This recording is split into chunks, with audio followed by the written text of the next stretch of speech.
Okay, perfect. We're set up and ready.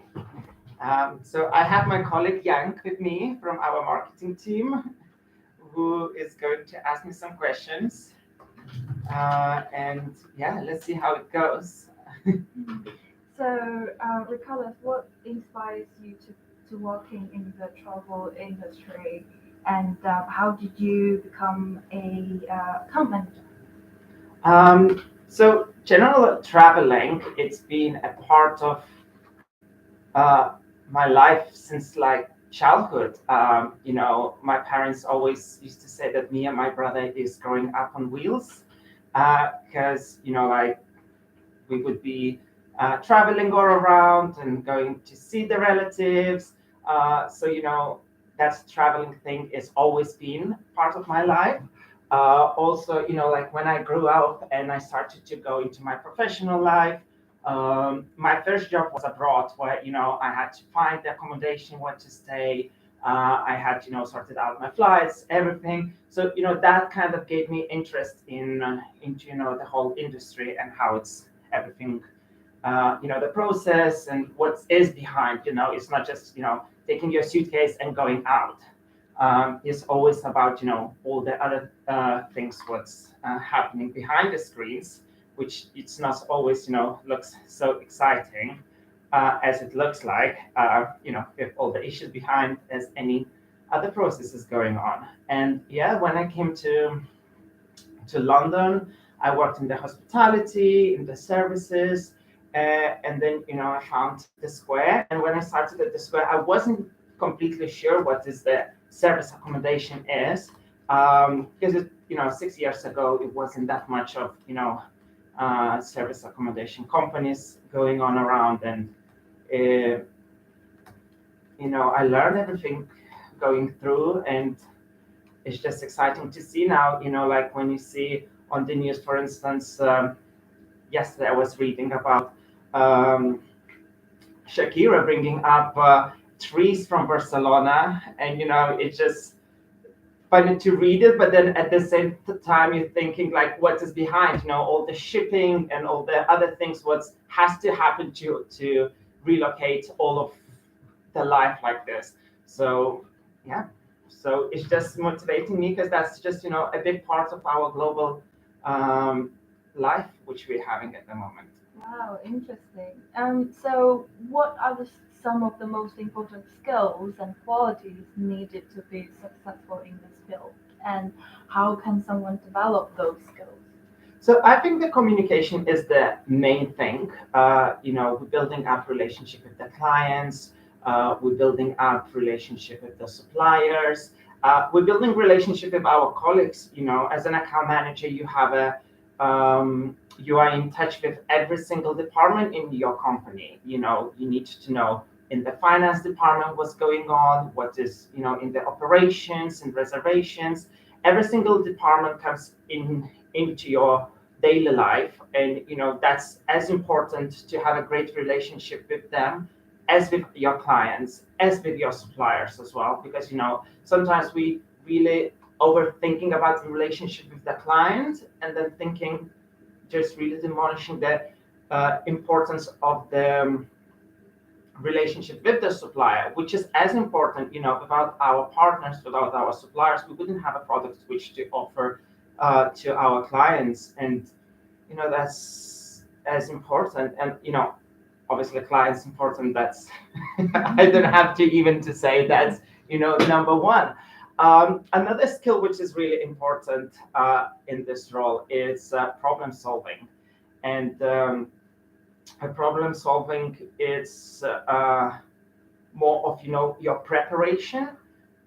So you have a knowledge of the product, of the certain situations, and you know how to deal with them. And as well, just be ready for any unexpected things, because sometimes you think everything is ready, and you go on the weekend, and then you're receiving a call on Sunday morning.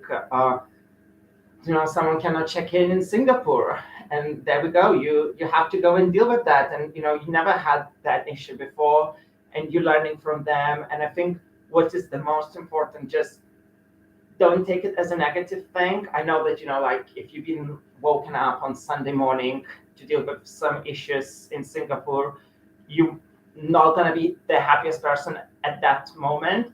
But just always think about all the experience and, what you're learning through all of that. And, you're not gonna you're going to use all of that knowledge for the future career experiences, and just gonna be easier and easier to deal with every single challenge that you're coming on. Mm. So you mentioned that you might be woken up during like weekends and something like that. So how do you usually balance your work-life balance to maintain like a good mentality? Okay, yeah. So this is another thing um, that is very important for yourself, is to keep your emotional life very stable. So the daily routine is keeping on the weekends and on the weekdays at the very similar level. Don't go to the extremes where you waking up on the weekdays at 5 o'clock and then waking up on the weekends at midday, which obviously disbalance all of that thing. And I think that is like where when people is saying, "Oh, I don't have a life balance with my work." But then the question is, what do you do on your days off? Do you actually wake up and try to be as productive as when you're working, or are you going to spend like all your day in bed doing nothing? And then when Monday comes up, you say, "Oh, the weekend just passed by without even knowing it." So it's just always make sure that I am as productive on the weekdays with my work life, that I would have the same productivity on my days off. So that's where the balance comes up. And then about being disturbed on your time off is always like matter of the communication with your managers as well. If I've been disturbed too much, and something that really disbalance my personal life, you just communicate with your manager and see, whether that could be some of the calls could be directed to other teams, or that maybe you can take like extra day off or some hours, to sleep, for instance, if you've been disturbed. So it's all about the communication. I've seen in the past that some people, they get a little bit upset about something what's going on, and they don't communicate it, and they don't try to find for the solution for those problems.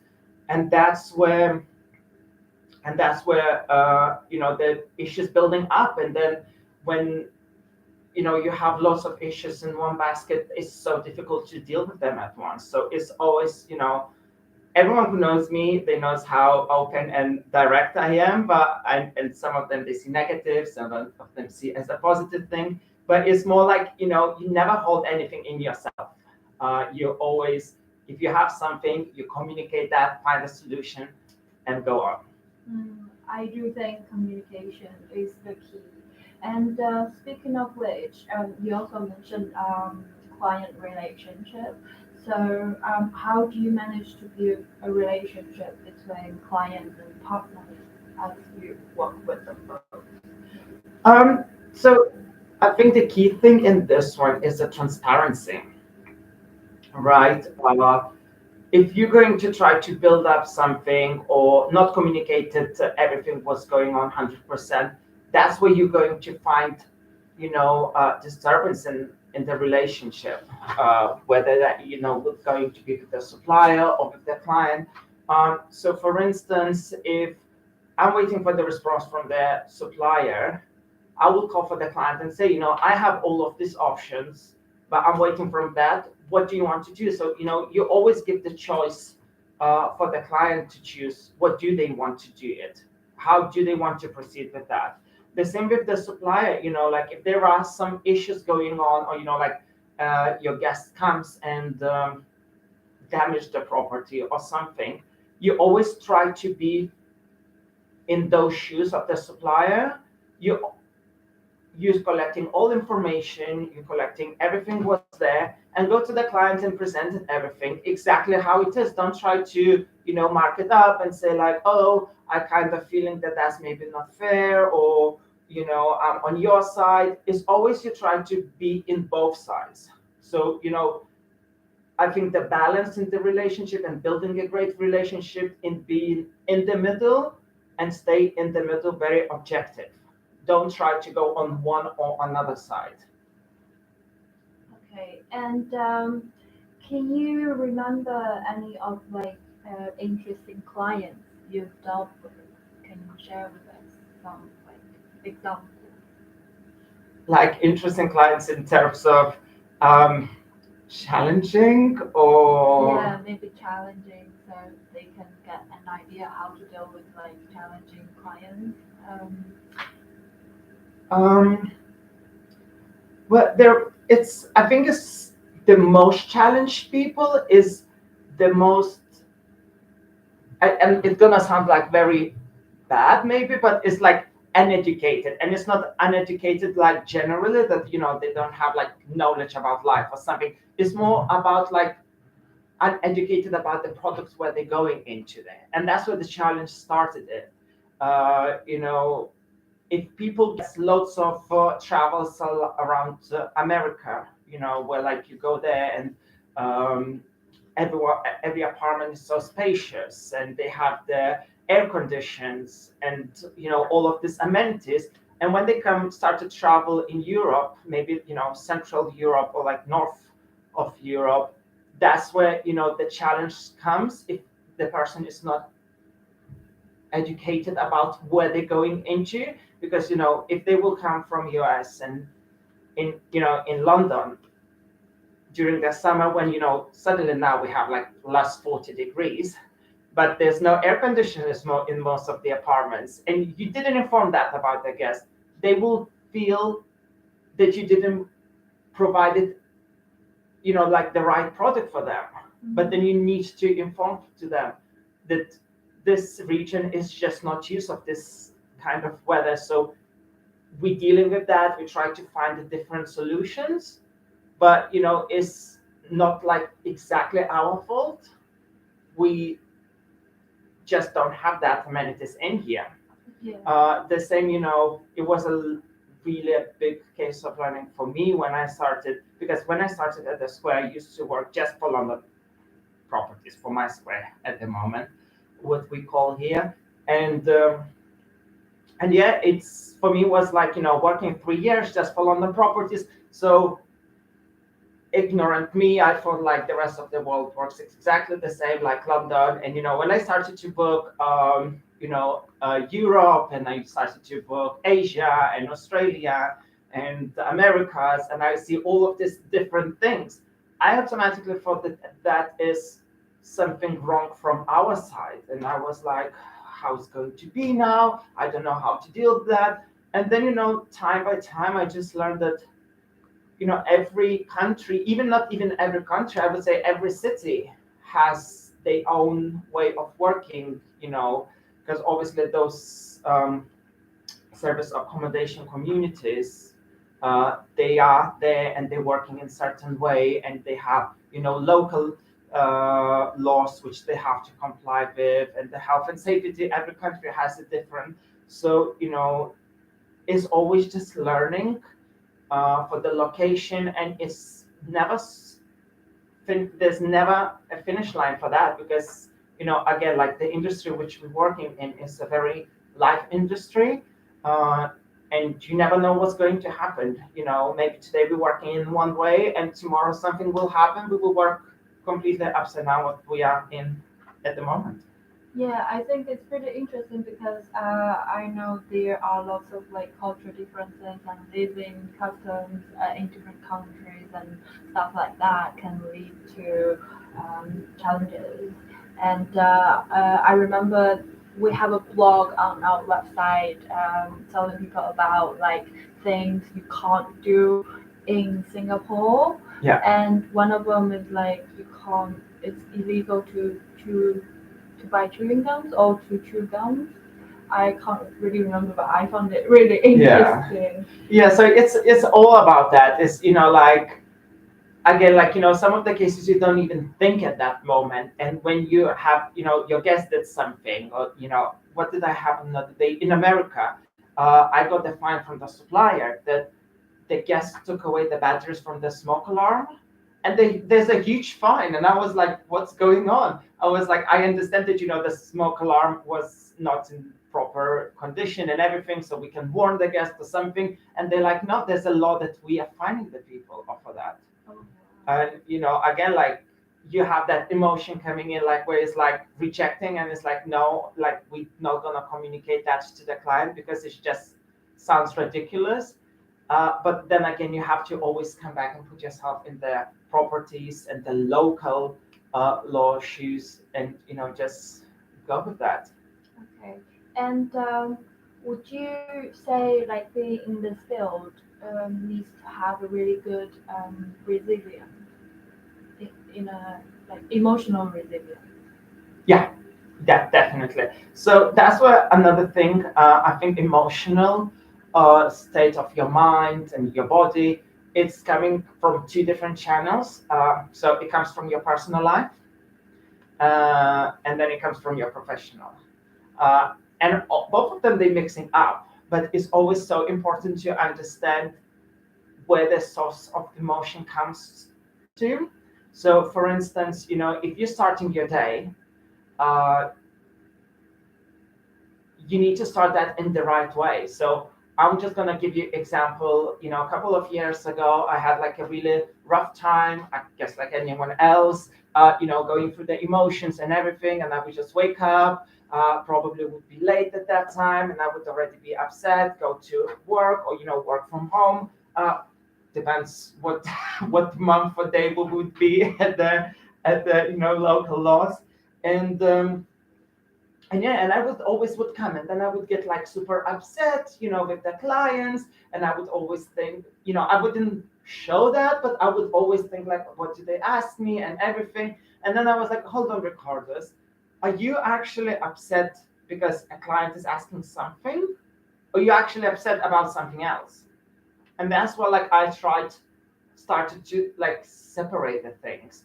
And like, now, for instance, I will never wake up like, half an hour or an hour before leaving.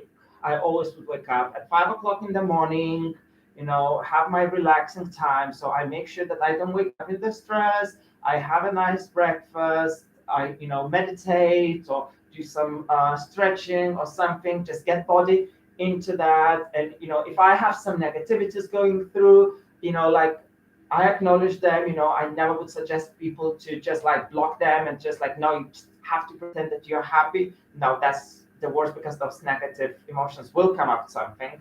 And, in the working environment, sometimes they can come up in really unfortunate moment. Yeah.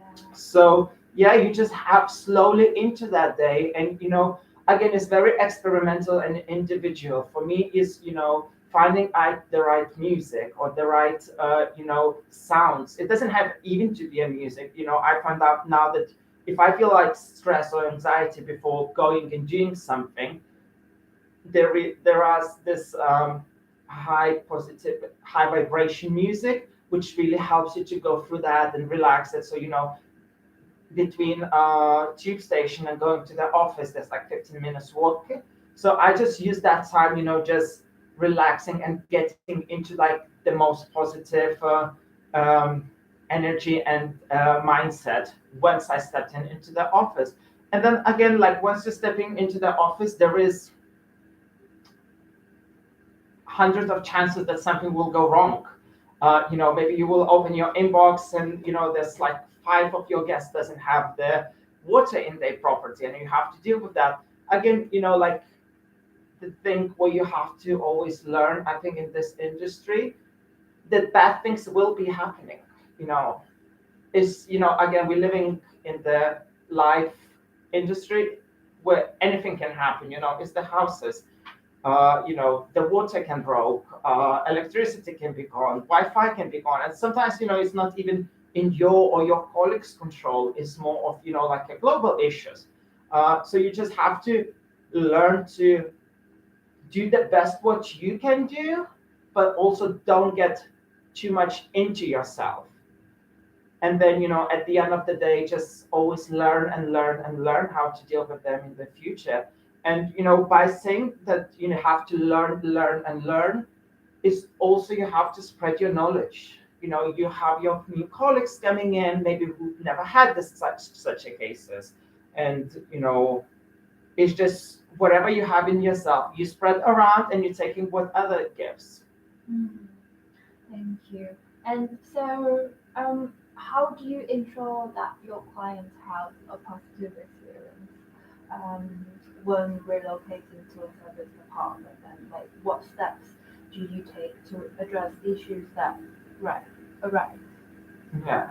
So obviously, I thought, in the square we have like the process of dealing with the issues, dealing with the inquiries, dealing with the account management things. So I try most of the time to comply with all of those steps, but also uh, I'm just trying to put, as I said before, it's all about the positivity. It's all about, passing up that energy of happiness to your client. And again, you will have, clients affected by those emotions as well, and you will have the clients calling and shouting on you, and because they have that emotion passed from someone else. If they guest didn't have a water this morning to get ready to work, obviously the guest is not going to be happy. They're going to call for your client, they're going to pass all of that negativity. And if the client didn't really have the best day in the morning, it will come up into your pot. And it's up to you where you're going to break that cycle. Are you going to pass to operation all this negativity and go, shouting on them and, being sarcastic or negative? Or are you just going to be like breathing in, breathing out, and just pass all of this, issues with the happiness? And everyone will deal with your request better if you will pass that in the positive way rather than negative way. uh, yeah, and then again, like, it's more as well, don't be too excited with the client if he's not happy, because obviously, I guess from everyone's experience, if we having really really bad day and someone is jumping around happy dolly, we will be like, oh my god, that person, can you just shut up? So obviously, that's just not the way. Is always try to read who you're speaking with, and always try to calm the situation down as much as possible. Like when my clients is saying something, and clients themselves saying sometimes, if they guest is difficult, they're like, oh my god, this guest, she just like so challenging, and like, why they just can't take things easier. And I always say for my clients, you know yes, it is challenging situation. Yes, maybe the guest could be a little bit more understanding, but the most challenging situation, that is the ones which helps us to learn. And we learn from those situations a lot. And and those are the most memorable moments and the most memorable guests, who is the most challenging to us, because at that moment it looks like really bad and nothing else going on in the world, and your personal life is getting affected by all of those. But then when you deal with that, you just had such a great personal reward. You don't even, like, no one even have to come and say for you that, oh, you did great or something. You just feel yourself rewarded of that.